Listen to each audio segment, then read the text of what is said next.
Big 12 right now is the gold standard of college basketball, in my opinion, which is hilarious because teams like Kansas and Texas are near the bottom of teams that are going to be good in this conference. And a quick shout out, what the NCAA did to Oklahoma State is absolutely garbage and a travesty and should be investigated, because there's no reason why Kansas gets away with this garbage, and you've basically put a death nail on Oklahoma State. Oklahoma State was a nice program. All because of the Cade Cunningham stuff, right? It was a nice program, and now they're at the bottom, firing coaches left and right, and can't get over it, and that really pisses me off. And that's all I got to say about that. Well, it's what happens when they start taking away scholarship. Really, the big thing is when you're recruiting high school kids is they want to play in the playoffs. They want to play in the tournament. Mm-hmm. They want to play in postseason college sports. And when you take it away, it basically cripples your university. Look at USC. USC hasn't been the same.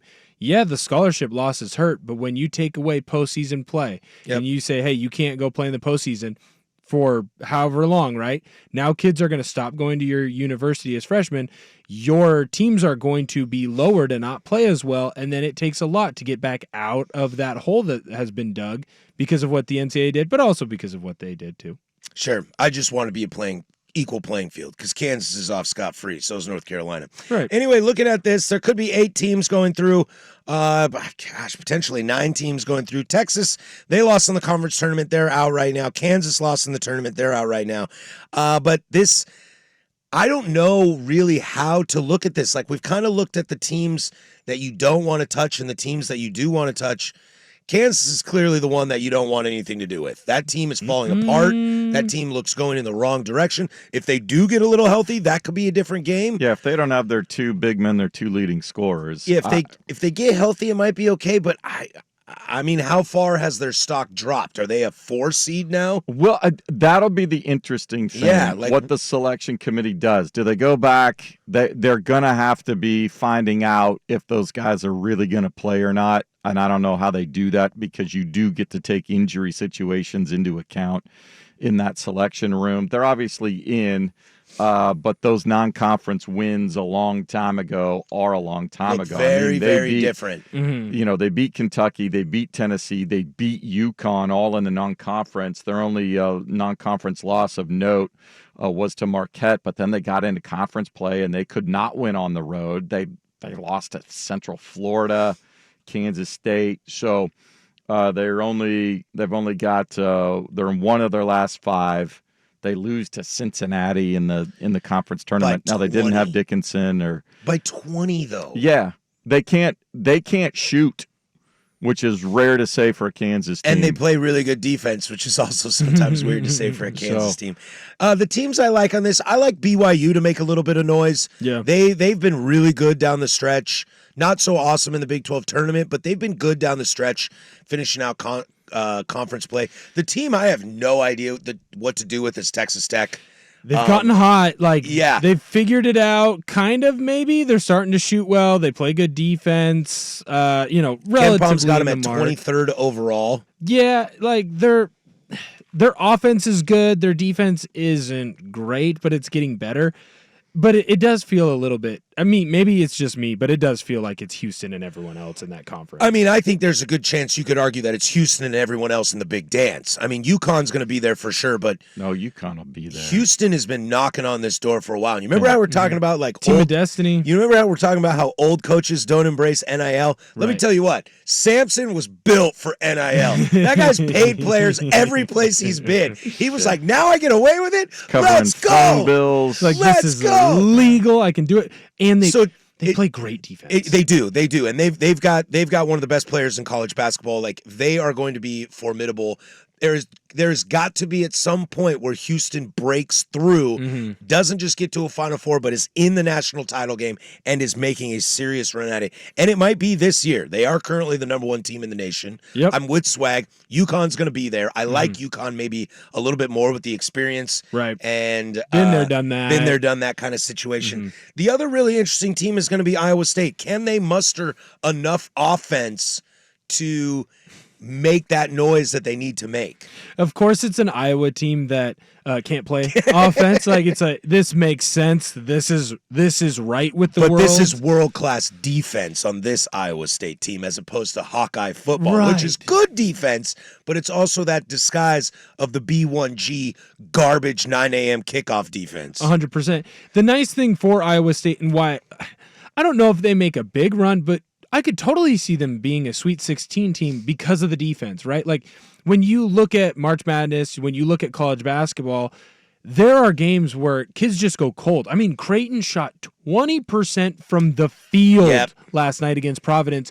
That stuff happens, and it happens in the tournament. And defense travels in the tournament. Defense always travels. Defense always travels, and they call games different. It's a little more physical in the tournament. And so a team like Iowa State, they can get away with more stuff. When you look at like a team like, and I know this is a different conference. Well, let's use the same conference. Let's look at Baylor, right? When you look at Ken Pom with Baylor, Baylor has the 5th best offense in the country, but they have the 60th best defense. Mm-hmm. You're going to run into a game where you do not shoot well and you have to rely on your defense for at least a half, if not the entire game. When I look at a team like Iowa State that has a better defense, I'm going to trust them more, not necessarily to win a title, but to have a decent run because that defense will travel and you won't be sitting there like, oh no, our 3-ball isn't going in. What do we do? And I love that you mentioned Baylor because I think Swag brought this up yesterday. The fun thing about Baylor is their offense is bully. Like they're bully mentality. And that's different than just hanging out from the line and shooting threes. Like if you want to drive into the paint, you're getting guys in foul trouble. You're creating chances, rebounds and stuff like that. That's where if you are heavy offense and lower defense, that's going to help you out. Because if you're in the paint, your shot percentage is going to go up considerably. But you're right, dude. If you're Creighton and you're shooting 20% from the field, you're like 15 from downtown, you're in a whole lot of trouble. And that happens all the time in college sports. Guys just they're just not as consistent as they need to be. I mean, shoot, you see it sometimes in the NBA. So when you look at college basketball, of course it's going to happen, and it always seems to happen to every title team. You know, hey, they had a rough shooting performance in this game, but their defense helped them out, or they were able to get to the foul line. They were able to do this. They were able to do that. And that's what helped them get through it. For an Iowa State team, yeah, you might not shoot the ball lights out, but you know what? You're going to play great defense. That's going to travel. That's going to get you at minimum to a Sweet 16. And then from there, you know, anything can happen. This is the conference to watch in the big dance. This is the conference that's going to make some noise. This will be what I'll put my eyes on. This is where I really want to see some matchups. Where's the committee going to put Iowa State? Where's the committee going to put Baylor? I have no idea with those two teams. I think Iowa State's looking at a 2 or 3 seed. And that's going to be if they get a 2 seed, that's a really nice gift to Iowa State. Looking around to some other conferences that we didn't really touch on that are kind of little top heavy. We'll start in the ACC where I think this could be maybe the most dangerous UNC team I've seen in a while. And simply because the ACC hasn't been that great this year. No, Duke's kind of they're stumbled, loaded with experience. But they're loaded with experience. This should be Hubie Davis's best team, and he's already been to a Final Four. Yeah. I am so have most of these players. I am shocked that we are this quiet about North Carolina.